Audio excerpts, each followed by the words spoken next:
faree ci benn quartier boo xam ni dafa wet mu nekk quartier Gurel Diadié boo xam ni itam bari na ñoo xam ne dañuy soqeekoo ci dëkk yooyu nga xam ne dañu xaw a làqu ngir nag ñëw ngir faju si tey jii maternité bi nga xam ni soxna yi fa lañ leen di rawle bu ñu demee ba toll ci war a mucc nekk na nag maternité bu doy waar boo xam ne dañuy ragal mu màbb ci seen kaw waaye itam ba tey ci kàddu ki nga xam ni moom mooy infirmière chef de poste di Diarra Ba nee na nag ñaari weer yi nu génn gis na daal ñu bëri dañuy amal accouchement à domicile. dañoo mujj changer lieu d'accouchement bi parce que c'est risqué ndax salle d'accouchement bi dafa commencé di délabré te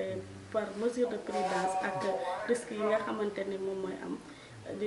nekkul li nga xamante ne ni mooy le prudent pour ñuy accoucher foofu femme désenclavé ko ndax population yi di mën a génn